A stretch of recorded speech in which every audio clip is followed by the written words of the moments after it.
មុននឹងទៅធ្វើការសម្រាប់មុខម្ហូបរបស់ខ្ញុំព្រឹកនេះផងដែរបានស្ងោរជ្រក់ល្ហុងពុកម៉ែបងប្អូនខ្ញុំចូលចិត្តស្ងោរជ្រក់ល្ហុងឬមួយក៏ស្ងោរទឹកស៊ុបល្ហុងគឺឆ្ងាញ់ពុកម៉ែបងប្អូនចំពោះគ្រឿងរបស់ខ្ញុំគឺខ្ញុំក៏ដាក់រៀងច្រើនផងដែរព្រោះអីឲ្យវាកាត់ឆ្អាបបានល្អចំពោះសាច់របស់ខ្ញុំគឺខ្ញុំប្រើសាច់ឆ្អឹងជ្រូកពុកម៉ែបងប្អូនគឺស្ងោរជ្រក់ស្ងោរទឹកស៊ុបដាក់ឆ្អឹងជ្រូកគឺឆ្ងាញ់ជាតិតែម្ដងហើយចំពោះល្ហុងរបស់ខ្ញុំក៏បានចាត់រួចស្រេចមានល្ហុងមានការ៉ុតហើយនឹងមានដំឡូងបារាំងបន្តិចបន្តួចផងដែរហ្នឹងឯងពុកម៉ែបងប្អូនស្លឹកជីខ្ញុំក៏បានបេះរួចស្រេចបានមួយកូនចានគីឡូផងដែរហើយចំពោះសាច់របស់ខ្ញុំគឺខ្ញុំរងាស់ទឹកឡើងសាច់ឆ្អិនរៀងល្អផងដែរតើខ្ញុំគេរៀបចំដាក់បន្លែរបស់ខ្ញុំហ្នឹងឯងបងប្អូនគឺខ្ញុំអត់ដាក់បន្លែតែម្ដងទេគ្រាន់ដាក់បន្លែតែម្ដងខ្លាចល្ហុងគឺវាផុយជ្រុលហ្នឹងឯងបងប្អូនខ្ញុំក៏រៀបចំដាក់វាពេលក្រោយដើម្បីវាឆ្អិនមកល្មមខ្ញុំក៏ដួសសប្លរបស់ខ្ញុំដាក់ចានដាក់អីហ្នឹងឯងបងប្អូនរីបងភៀវគាត់ក៏បានរៀបចំហូបបាយហូបអីគាត់រួចថ្ងៃហើយចំពោះបងភៀវថ្ងៃនេះផងដែរគឺគាត់បានឆាត្រយងចេកហើយចំពោះមុខម្ហូបរបស់ខ្ញុំក៏បានរួចស្រេចផងដែរហ្នឹងឯងបងប្អូនមុននឹងទៅធ្វើការថ្ងៃនេះក៏សូម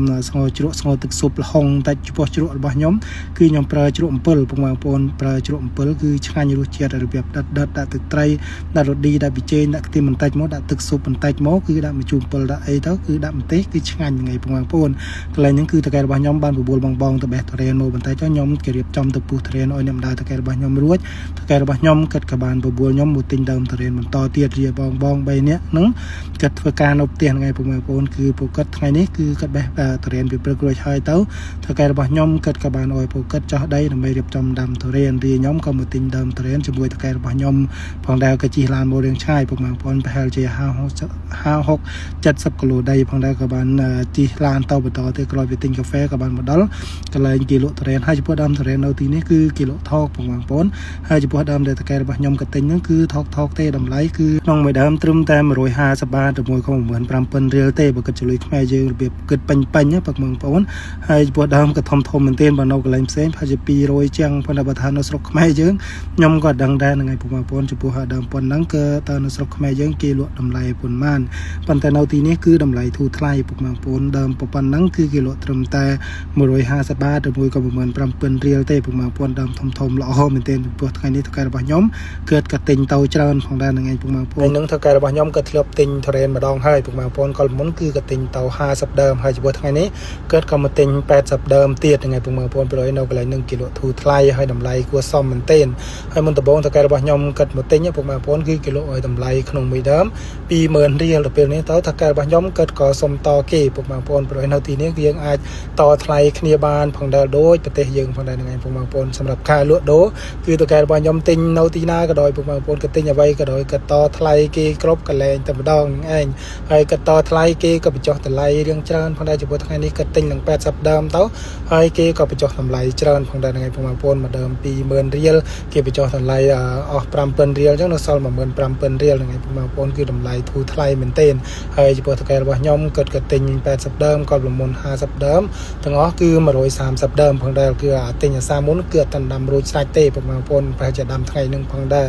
ហើយគាត់ក៏ទិញបន្ថែមទៅ80ដើមទៀតក៏បានរៀបចំលើដាក់ឡានរួចក៏បាននឹងគ្នារៀបចំចេញដំណើរទៅផ្ទះវិញផងដែរហ្នឹងឯងបងប្អូនហើយពីទិញទុរេនរួចបងគាត់ក៏បានបបួលខ្ញុំទៅហូបបាយហូបអីតែម្ដងព្រោះអីគឺម៉ោង2អត់ទាន់បានហូបបាយទេបងប្អូនហើយតែទិញដើមទុរេនមើលនេះមើលនោះផងហើយជិះឡានមកក៏រៀងឆ្ងាយផងដែរហ្នឹងឯងបងប្អូនជិះឡានមកប្រហែលជា150គីឡូដីផងដែរគឺឆ្ងាយមែនទែននឹងទៅទាំងមក300គីឡូដីបាត់ទៅហើយហ្នឹងឯងបងប្អូនក្រោយពីហូបបាយរួចបងក៏ទិញនេះទិញនោះដើម្បីអង្គុយហូបក្នុងឡានហ្នឹងឯងបងប្អូនព្រោះត្រូវចេញដំណើរទៅ150គីឡូដីបន្តទៀតហើយគាត់ក៏បានឃើញគេលក់បន្លែលក់អីមានលក់លប៉ោមានលក់ស្ដេចហើយនឹងនំជ្រុងគាត់ក៏បានឈប់ឡានទិញផងដែរព្រោះអីគឺខ្ញុំអត់បានដាំនំជ្រុងហើយនឹងលប៉ោទេបងប្អូនខានដាំលប៉ោមួយរយៈពេល 2-3 ខែផងដែរមិនចេះមានពេលវេលានឹងដាំនៅតកែរបស់ខ្ញុំគាត់ក៏បានយកលប៉ោហ្នឹងយកប្រហែលជា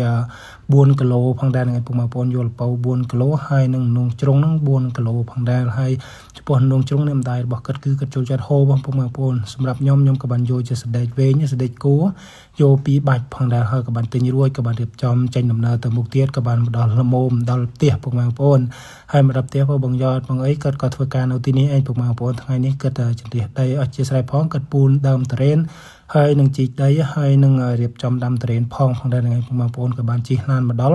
ម៉ោង4ផងដែរមួយថ្ងៃពេលល្ងាចខ្ញុំទៅក្រៅជាមួយតកែរបស់ខ្ញុំហើយតកែរបស់ខ្ញុំគាត់ក៏បានប្រាប់ឲ្យខ្ញុំនឹងបងរៀបចំលើទុរេនដាក់នឹងលងតែម្ដងព្រោះឯកន្លែងហ្នឹង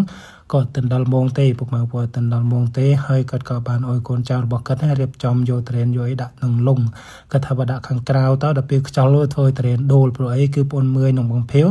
เกิดเรียบจอมจีนลงโรยให้พวกมาปนจีนหนึ่งมันสินควงยืงมันสินไข่ได้ให้พวกกัดกับบานหนึ่งเนี่ยหรือเรียบจอมเลยดะขนมลงเลยไอพังแดนไงพวกมาปน